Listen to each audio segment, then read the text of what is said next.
All right, let's jump right in.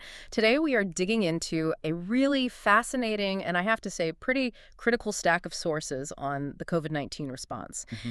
And they all seem to circle back to this one central mystery, a really tough question. Right. And that is why? Why did the major public health groups, the media, Hmm. why did they insist so aggressively that the vaccine was the only way forward? Exactly. Well, at the same time, it felt like they were actively discouraging any other path. Early treatments, repurposed drugs. Oh, absolutely. The source material is very clear on this. This wasn't just a simple clinical preference. They document uh, this atmosphere where any physician looking at other options was basically ridiculed. Right, the fish tank cleaner. Cyst cleaner, the Mhm. torch tranquilizer. It created this huge societal backlash against anyone who dared to deviate from that one single path. And that institutional hostility, Yeah. that's the core of our deep dive today. We're going to explore what the sources call vaccine orthodoxy. We want to understand how vaccine adherence became this like defining social belief and how any dissent, even just hesitation, was framed not as a scientific question, but as a kind of Yeah. heresy. Yeah. And look, this is really for you, the listener, who wants to get past the headlines and understand the institutional psychology behind all this. Yeah. We really need to look at how medical choices suddenly became matters of faith and compliance. So let's start right there with that word, heresy. Yeah. The sources argued that all this literature on vaccine hesitation wasn't really being used to understand people's risk calculations. No, it was used to pathologize them, Uh, to treat their questions as an affront to this new orthodoxy. and in that framework, the vaccine itself was presented as a savior. Precisely. And that's where the sources start drawing these really powerful parallels to religious iconography. The goal was to make vaccination feel less like a medical procedure and more like a spiritual act, an act of liberation. And they have some very concrete examples. Let's take the first one. In 2022, the Vatican, the actual Vatican, Mm. issues a silver coin. And it's specifically commemorating the COVID mRNA vaccine. All the imagery is there, the cross, the traditional Catholic symbols. And the authors zoom in on the language, the official description of the coin. It says, and this is a quote, "A boy prepares to receive the vaccine Which sounds fine on its own. until you compare it." The sources argue it's an almost perfect mirror of the traditional phrasing for the most sacred Catholic rite. Oh. A boy prepares to receive the Eucharist. Wow, so they're mapping the structure of faith directly onto a medical product, and the sources say this isn't even totally new. No, not entirely. They point back to that famous Diego Rivera mural in Detroit from the 1930s. Oh, right. It already frames vaccination as this sort of secular Eucharist or even a nativity scene. You see the animals, the cow and the horse, representing where the serums came from, and it's all presented as this modern miracle. But there's a huge difference between a secular miracle and an absolute theological demand, and that jump is captured by this one piece of propaganda from South Africa. This one is. It's really something. The sources say this image shows the total victory of the new orthodoxy. It was a banner outside a church. And it said what? I read, "Even the blood of Christ cannot protect you. Get vaccinated." I mean, that's just... It's a direct competition. The words blood and vaccine are in the same red script. But the message is that the vaccine is actually superior to divine protection. When you get to that level, you're not asking for participation anymore. You're demanding absolute compliance. So if this was a kind of doctrinal framework, then how is that faith enforced? Let's get into the institutional side of this. Yeah, the sources really go after a federal funding program that started under the Biden administration. They call it the COVID Vaccine Corps. And it was dispersing just billions of dollars. Billions. And the authors argue this wasn't just for logistics. It was a mechanism to, let's say, encourage institutional compliance. You see the money going to major sports leagues. The NFL, MLB, tennis. Right. And, maybe more importantly, to mainline churches. Episcopal, evangelical groups, Catholic clergy. The message is being pushed by trusted community leaders. And what's so wild is that this whole machine was up and running before the product was even fully tested.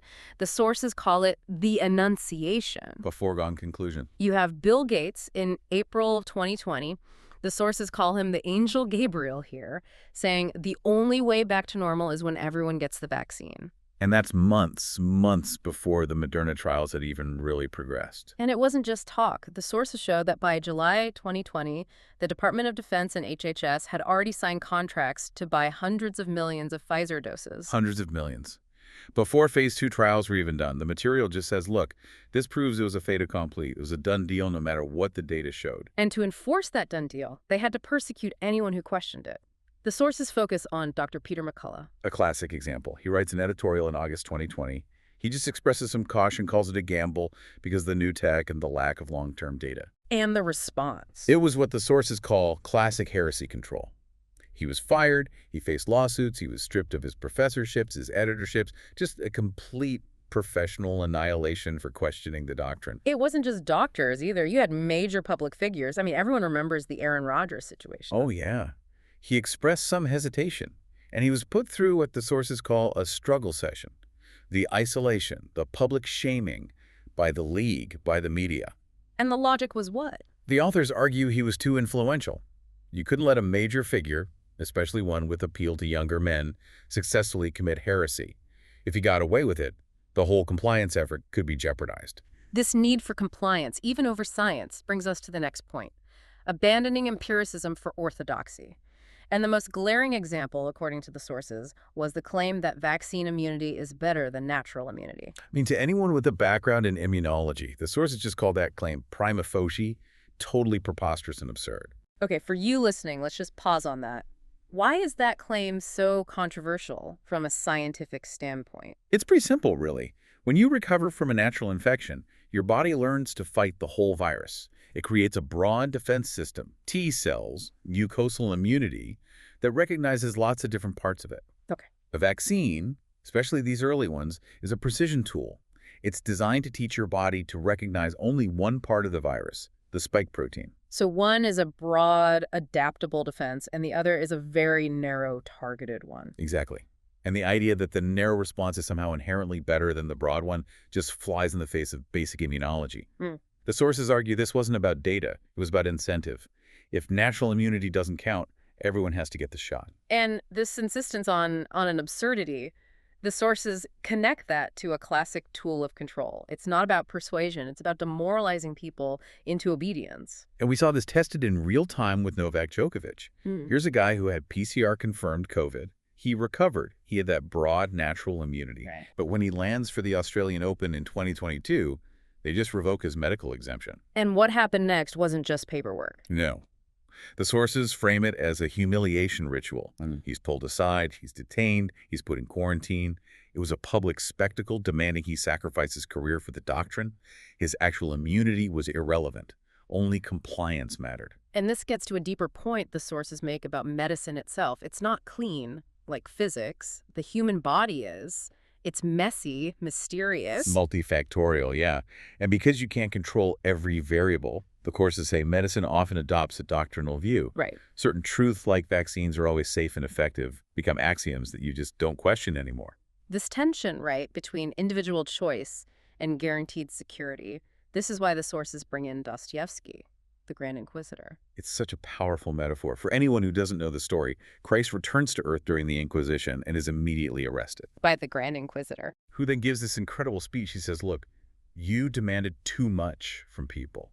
This freedom of choice, this free will, humanity is too weak for that burden. So the rulers, the Inquisitor, they have to step in. They take away that freedom, and in return, they provide security, they provide bread. The only price is total obedience. And the sources draw a direct line from that to the vaccine mandate.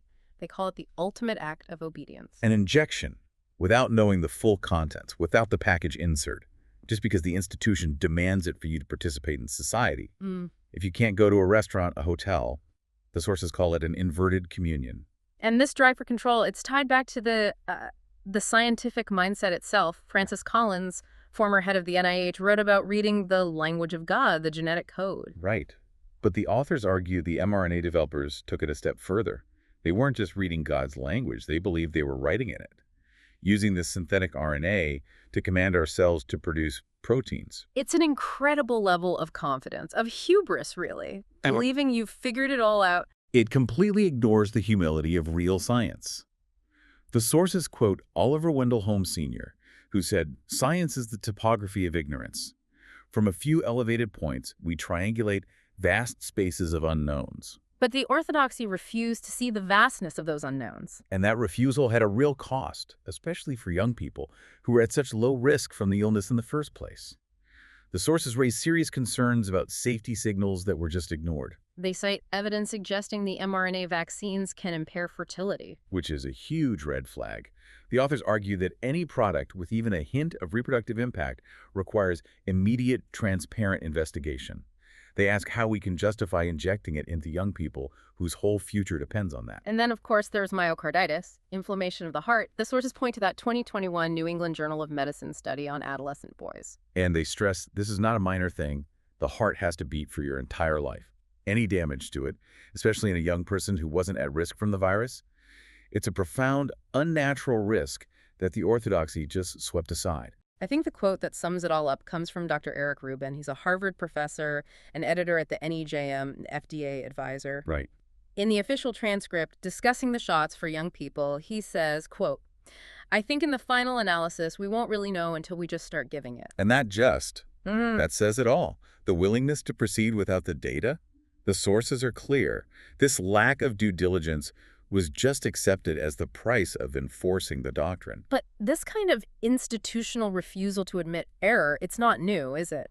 The sources remind us this is an old story in medicine. They bring up Ignaz Semmelweis in the 1840s. Oh, the Semmelweis story is just tragic. He's in a Vienna maternity ward with a 20% death rate from childbed fever. Horrific. And he notices that the medical students come straight from dissecting cadavers to delivering babies without washing their hands. So he just makes a simple demand, wash your hands with a chlorine solution. And the death rate It drops to almost zero. instantly. A miracle. But did the medical establishment thank him? No. They were insulted. They refused to believe they could be the problem. So what did they do?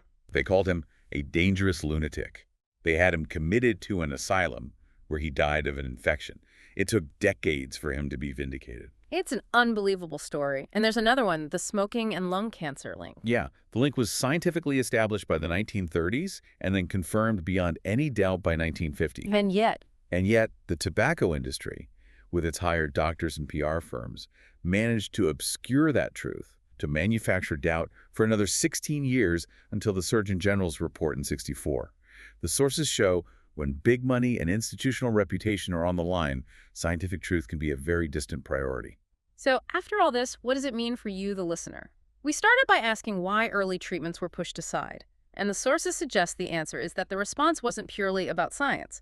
It was about enforcing an orthodoxy. An orthodoxy driven by money, by scientific hubris, and ultimately by a demand for control and obedience. And the way dissent was handled, shaming doctors, persecuting athletes, denying safety risks, it just mirrors these dark patterns from medical history where the institution refuses to admit it could be wrong. Right. The sources argue the creation of vaccine reluctance as a type of social heresy created this new, really aggressive tribal division in society. A division that has lasting consequences. It does. And the sources make a final important point.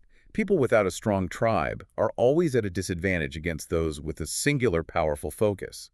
When compliance becomes the defining moral good, it does permanent damage to societal trust. And that brings us to the final thought from this material, connecting back to people like Semmelweis. It's a kind of obligation. Yes. The virtue, they argue, isn't being proven right 50 years later. History might eventually vindicate you, it might not.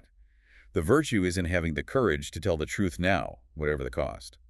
That, the authors conclude, is the core human obligation.